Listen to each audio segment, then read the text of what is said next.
Personal लड़ाई बाद में लड़ेंगे, यहाँ पे फुर्सत नहीं है पर्सनल लड़ाई लड़ने की। ये कश्मीर जो है इस वक्त एग्जिस्टेंशियल क्राइसिस से लड़ रहा है। हमारे हज़ारों नौजवान जेलों में बंद हैं। उनका एड्रेस उन्हें पता है, उनके बारे में क्या किया अभी तक, उस बारे में कुछ पता है? रूहुल्लाह कोई ज़ात नहीं है, मेरी कोई अहमियत नहीं है। उन हज़ारों नौजवान का एड्रेस उन्हें पता है जो जेल में अभी भी है विदाउट ट्रायल्स।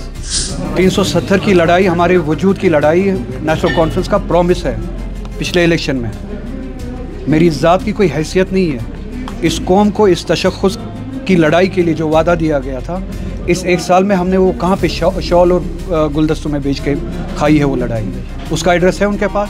2024 में ये वादा किया गया कि 5 साल में हम 1 लाख नौकरियां देंगे। वो एड्रेसेस क्या मुझे कोई दे सकता है कि जो 20,000 नौकरियां पिछले 1 साल में लगी है? मेरी ज़ात कोई नहीं है। अगर किसी को अपना ईगो इशू बनाना है वो मैं उस लेवल पे भी लड़ूंगा, मगर मेरी ज़ात की कोई इम्पोर्टेंस ही नहीं है। रूहुल्लाह की ज़ात की कोई इम्पोर्टेंस नहीं है, किसी और की ज़ात की कोई इम्पोर्टेंस ही नहीं है। इम्पोर्टेंस है उस उम्मीद की, उस एजेंडा की, उस रिस्पॉन्सिबिलिटी, उस मैंडेट की जो लोगों ने हमारे हाथ में दिया है। उन वादों का एड्रेस क्या है, क्या उनको पहचानते हैं, वो लड़ाई कहाँ पे है, उसके बारे में बताएं। वो हज़ारों नौजवान जो जेल में अभी भी बंद हैं, उनके लिए 1 साल में किया क्या हमने, उनका एड्रेस मुझे बताएं। जितने ज़्यादा इंस्टीट्यूशंस हो सकते हैं एजुकेशन के, उतना ज़्यादा बेहतर है सोसाइटी के लिए।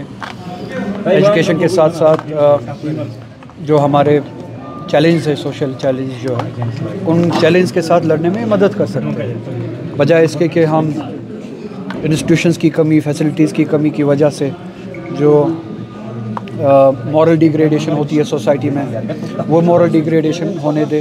बेहतर है कि हम इंस्टीट्यूशंस और फैसिलिटीज़ के साथ को बना के इन सोशल चैलेंज के ख़िलाफ़ लड़ सके। आपने मंशियात के बारे में देखा होगा कि इस सोसाइटी में इन जनरल जम्मू कश्मीर में एक बहुत बड़ा चैलेंज है।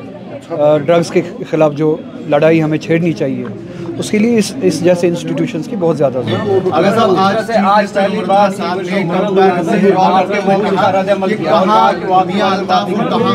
यानी वो आप पे तनकीद का निशाना कर रहे हैं कि वो कंसिडर नहीं कर रहे। ये बदकिस्मती है कि वो इसे पर्सनल बना रहे हैं। अगर उन्हें पर्सनल बनाना है तो ठीक है, मैं तैयार हूँ उस चीज़ के लिए, मगर पहले मुझे इन बातों का जवाब दे। पर्सनल लड़ाई बाद में लड़ेंगे, यहाँ पे फुर्सत नहीं है पर्सनल लड़ाई लड़ने की। ये कश्मीर जो है इस वक्त एग्जिस्टेंशियल क्राइसिस से लड़ रहा है। हमारे इतने बड़े मामलात हैं जो किसी के पर्सनल ईगो से बहुत बड़े हैं। हमारे हज़ारों नौजवान जेलों में बंद हैं। उनका एड्रेस उन्हें पता है, उनके बारे में क्या किया अभी तक, उस बारे में कुछ पता है? रूहुल्लाह कोई ज़ात नहीं है, मेरी कोई अहमियत नहीं है। उन हज़ारों नौजवान का एड्रेस उन्हें पता है जो जेल में अभी भी है विदाउट ट्रायल्स। 370 की लड़ाई हमारे वजूद की लड़ाई नेशनल कॉन्फ्रेंस का प्रॉमिस है पिछले इलेक्शन में। मेरी ज़ात की कोई हैसियत नहीं है। इस कौम को इस तशख़्ख़ुस की लड़ाई के लिए जो वादा दिया गया था, इस 1 साल में हमने वो कहाँ पे शॉल और गुलदस्तों में बेच के खाई है वो लड़ाई। उसका एड्रेस है उनके पास। 2024 में ये वादा किया गया कि 5 साल में हम 1 लाख नौकरियां देंगे। वो एड्रेसेस क्या मुझे कोई दे सकता है कि जो 20,000 नौकरियां पिछले 1 साल में लगी है? हमारे मजहबी अकायद पे, हमारे कल्चरल आइडेंटिटी पे जो हमले हुए, उन हमलों के ख़िलाफ़ कौन सी लड़ाई हुई, उसका एड्रेस बता सकते हैं? क्या उस आसमान पे वो है जहाँ पे वो लड़ाई लड़नी है, या ज़मीन दोस्त कर दिया है उन वादों को जो हमने इलेक्शन से पहले लोगों के साथ किए हैं? इन सवालों का जवाब हमें दें, और यही सवाल रहेंगे। मेरी ज़ात कोई नहीं है। अगर किसी को अपना ईगो इशू बनाना है वो मैं उस लेवल पे भी लड़ूंगा, मगर मेरी ज़ात की कोई इम्पोर्टेंस ही नहीं है। रूहुल्लाह की ज़ात की कोई इम्पोर्टेंस नहीं है, किसी और की ज़ात की कोई इम्पोर्टेंस ही नहीं है। इम्पोर्टेंस है उस उम्मीद की, उस एजेंडा की, उस रिस्पॉन्सिबिलिटी, उस मैंडेट की जो लोगों ने हमारे हाथ में दिया है। उन वादों का एड्रेस क्या है, क्या उनको पहचानते हैं, वो लड़ाई कहाँ पे है, उसके बारे में बताएं। वो हज़ारों नौजवान जो जेल में अभी भी बंद हैं, उनके लिए 1 साल में किया क्या हमने, उनका एड्रेस मुझे बताएं। तो इसी तरह से बहुत सारे इश्यूज़ हैं जिनको लेके हम बात कर रहे हैं। किसी को ये ज़ाती मसला बनाना हो बना ले, मुझे उससे कोई फ़र्क नहीं पड़ता। लगता है कि ये एक मौजूद बनेगा। आपके जिस तरह से आज सीएम ने खुलकर बोला तो नेशनल कॉन्फ्रेंस से अलहदगी का आपके लिए मौजूद? देखिए, जो अपने उसूल से अलहदगी के रास्ते पे चलते हो, मुझे उनके बारे में क्यों फ़िक्र करनी है कि मेरी उनके साथ अलहदगी होगी या नहीं। जो अपने कौम, जिस कौम ने इनको एतमाद दिया है, उस कौम के एतमाद से बरक्स अलहदा रास्ता इख्तियार किया हो, कौम को सरे राह छोड़ दिया हो इन मज़ालिम में, जो कौम से अलहदगी इख्तियार करे, मुझे ये फ़िक्र कहाँ होगी क्या मेरी उनसे अलहदगी है या नहीं है। मेरा सवाल उनसे ये भी है, आज भी है, और आप इस सवाल का जवाब लेके आइए। क्या जो मैं बातें करता हूँ, जो सवाल मैं करता हूँ, क्या ये नेशनल कॉन्फ्रेंस का एजेंडा नहीं है? और अगर ये नेशनल कॉन्फ्रेंस का एजेंडा है तो मैंने अलहदा रास्ता इख्तियार नहीं किया है, उन्होंने गलत रास्ता इख्तियार किया है। तो अगर किसी को अपनी जगह से दूर हटना चाहिए, उतरना चाहिए, माफ़ी मांगनी चाहिए, वो उन्हें। मुझे आगा साहब मजीद लारमी ने आपके ज़ात के लिए वोट दिया, क्योंकि लोग जो कह रहे हैं कि हमने आगा साहब को देकर वोट दिया, अब उसके बारे में हम देख रहे हैं कि नेशनल कॉन्फ्रेंस के डिप्टी सीएमओ या एमएलए आज वो देखिए, वो आवाम का बड़ापन है, लोगों का बड़ापन है, मोहब्बत है मेरे लिए, वो इस तरह की बातें करते हैं। मगर मेरे लिए किसी ने वोट नहीं दिया। लोगों ने अपने वजूद के लिए वोट दिया, अपनी लड़ाई के लिए वोट दिया, अपने मुस्तकबिल के लिए वोट दिया।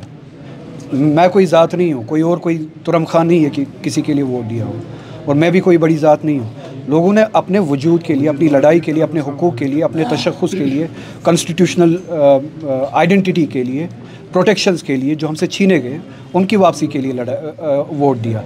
तो जो भी उस लड़ाई में, उस एजेंडा पे वफ़ादार रहेगा, ऑनेस्ट रहेगा, डेडिकेटेड रहेगा, लोग उसके साथ है, चाहे मैं हूँ चाहे कोई और हो। जो उस चीज़ के साथ, लोगों के एतमाद के साथ बेवफाई करेगा, वो कोई भी हो, वो ख़ुद को तुरम खान ना समझे। लोग उनको अपनी जगह दिखाते हैं फिर, और दिखाया भी है इससे पहले। सर, एमएलए अनंतनाग वेस्ट वजीर लारमी ने कहा कि आगा साहब को रिज़ाइन करना चाहिए, वो भी आप ही के पार्टी के कैंडिडेट। मैंने आपको सवाल कहा, मैंने आपसे आपको सवाल दिया है, वो सवाल का जवाब दे दे, और अगर इस सवाल का जवाब उनके पास है, मैं आपकी अगर साहब एक आखिरी चीज़, रिजर्वेशन पे आपने कुछ दिन पहले भी बात की, और ये चीज़ कही गई है कि वो रिपोर्ट तैयार है लेकिन अभी तक सामने नहीं आई है। इससे पहले जब चीफ मिनिस्टर उमर अब्दुल्ला साहब से सवाल किया गया तो उन्होंने कहा कि मैं प्रेशर में आने वालों में से आखिरी शख्स हूँ, लेकिन कई सारे नौजवान अभी भी परेशान हैं क्योंकि यहाँ से रिक्रूटमेंट और उनकी नोटिफिकेशन सामने आती जा रही है। तो मेरे साथ ज़ाती लड़ाई बनाने से बेहतर होता कि वो इन्हीं इश्यूज़ पे जो है वो डिलीवर करते, इनको इम्पोर्टेंस देते। मैं कौन हूँ कौन नहीं हूँ उसकी फ़िक्र किए बगैर रिजर्वेशन के हवाले से जो लाखों नौजवान हमारे उनसे उम्मीद लगाए बैठे हैं, बजाय इनको कि उनको ये कहे कि मैं आपके दबाव में आने वाला नहीं हूँ, कम से कम रिजर्वेशन के मसले को ही हल करते हैं।